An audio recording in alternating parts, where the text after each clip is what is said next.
No, stavo sentendo, si sentiva il profumo di cisto, dell'acido, no? Perché su questi terreni nasce tantissimo il cisto.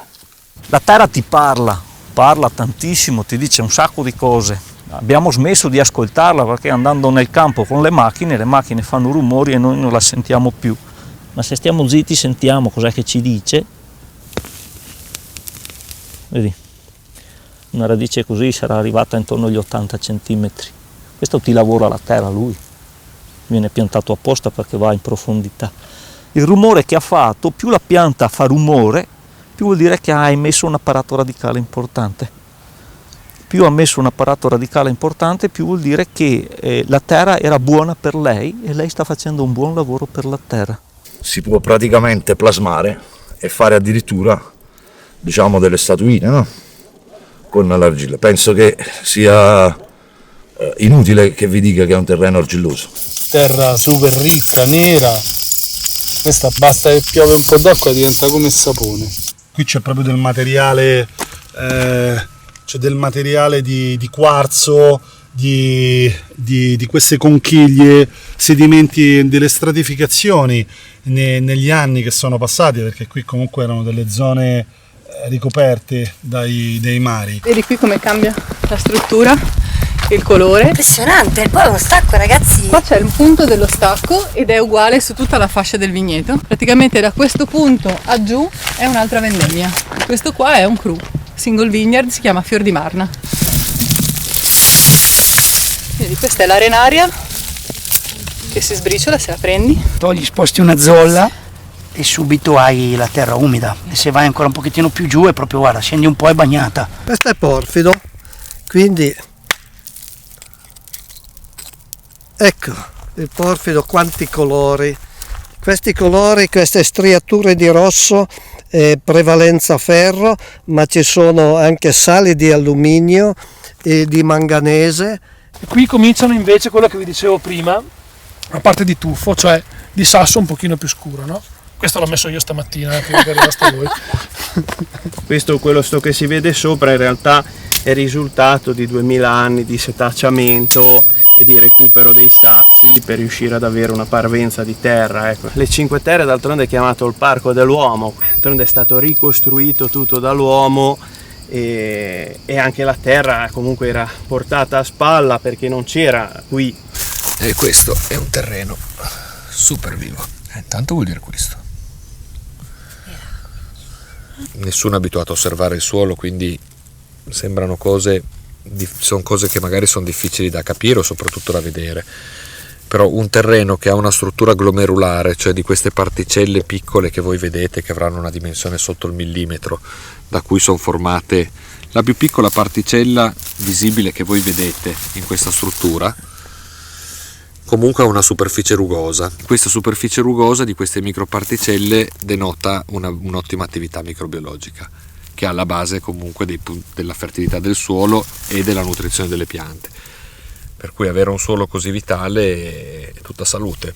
Il ciclo del carbonio viene fatto dai microrganismi che vivono in questi primi 20 cm, quindi un suolo più attivo da questo punto di vista è come avere un ottimo un intestino con un'ottima flora microbica che funziona bene. Questo è i vari depositi marini, perché qua era un fondo di un mare, quindi arrivavano i fiumi, i torrenti, fasi alluvionali, depositavano un po' più di argille, un po' più di sabbia a seconda delle condizioni dei fiumi, no?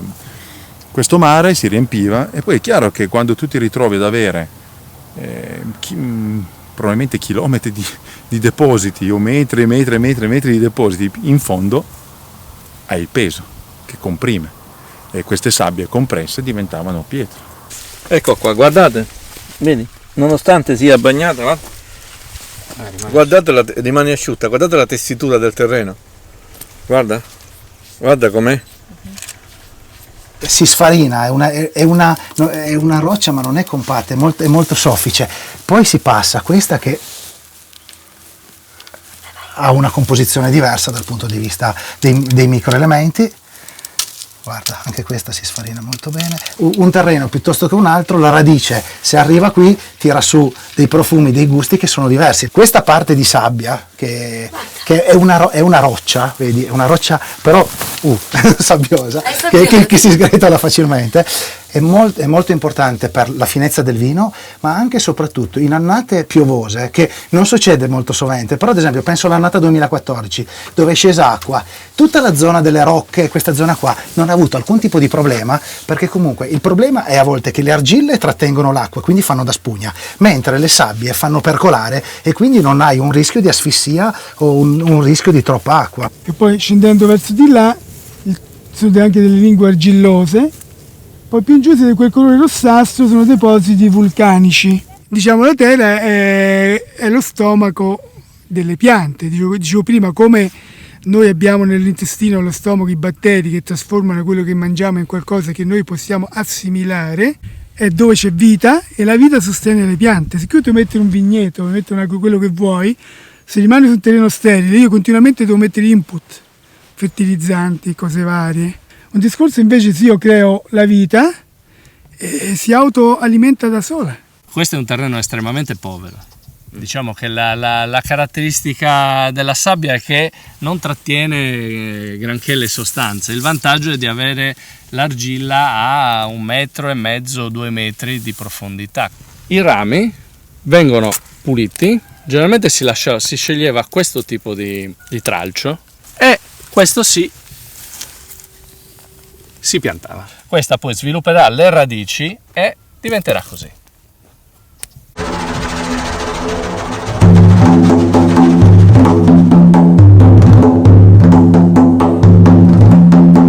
Questo terreno qua, no? Cioè che è abbastanza bianco e il calcare che mi avevi detto, quello chiaro, argilla, che è anche argilla bianca. sì, argilla bianca, perdonami, sì. Che è responsabile di quella sapidità c'è un odore. Certo.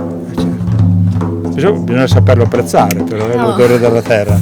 Questo qui. Questo è un sasso, qualcuno te l'ha tirato. Che cos'è questo sasso? Dice, no, questo non è manna, è solo un sasso, Meneghi. Ok, va bene. Un sasso. Questa è una cromatografia, che è un'immagine, diciamo, è stata elaborata dal Pfeiffer, che era un collaboratore di Steiner. Praticamente è un suolo solo minerale, qui non si vede nulla. A differenza di quest'altro, guarda la complessità. Come si legge questo qui? Qui si legge praticamente questo qui, la parte centrale è la zona dell'ossigeno. Questo qui è la zona minerale, questa qui è la componente organica, tutta questa parte più esterna sono i prodotti dell'attività metabolica dei microrganismi nel suolo. Qui c'è vita, è un suolo vivo, e qui non c'è.